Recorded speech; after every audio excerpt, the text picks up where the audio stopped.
साक्षी recording studio की शानदार प्रस्तुति।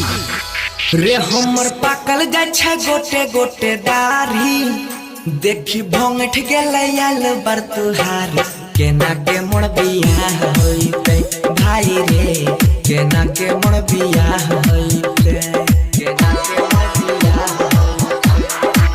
रे हमर पाकल जाय छै गोटे गोटे दाढ़ी, देखी भंगठ गेलै आल बर तुहार।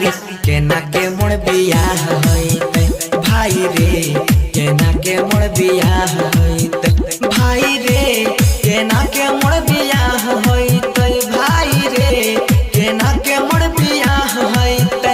हमर पाकल जाय छै गोटे गोटे दाढ़ी, देखी भंगठ गेलै आल बर तुहार।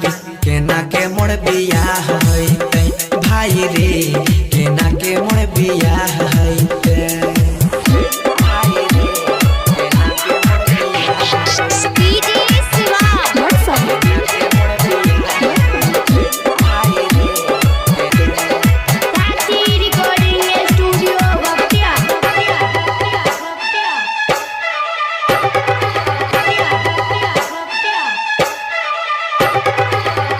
किसी का भी हो, इलाका किसी का भी हो, धमाका डीजे से पसंद का ही होगा, धमाका डीजे से पसंद। सुपोलो से आइल रहै हमरा घर देखिया हो, हमरा घर देखिया। हाँ हाँ सुपोलो से आइल रहै हमरा घर देखिया हो, गोर लगाई में हमरा देला कई 5 गो पीस टकिया हो। हमरा गछ में रहे फूल के थारी, आरो देखिए एगो पारा दूगो पारी। केना के मोर बियाह होइते भाई रे, केना के मोर बियाह होइते भैया रे, केना के मोर बियाह होइते भैया रे, केना के मोर बियाह होइते। हमर पाकल जाय छ गोटे गोटे दाढ़ी, यारो भंगठ गेलो आल बर तुहार। केना के मोर बियाह होइते भैया रे, केना के मोर बियाह होइते। किसी का भी हो, स्टूडियो किसी का भी हो, धमाका डीजे से पसंद का ही होगा, धमाका डीजे से पसंद का ही होगा।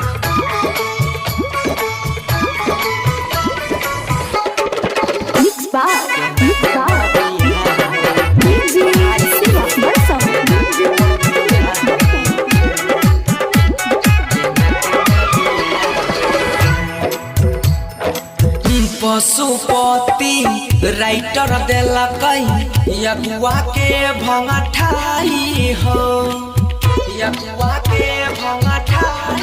हाँ हाँ पशुपति राइटर देला कई यगुआ के भंगठाई हो, गाँव के समाज सब रहै गोतिया देला कई ओकरा भगाई हो, भगाई। तैयो मिल जते कोनिया कुमारी, जेहन खोजै छियै होते संस्कार।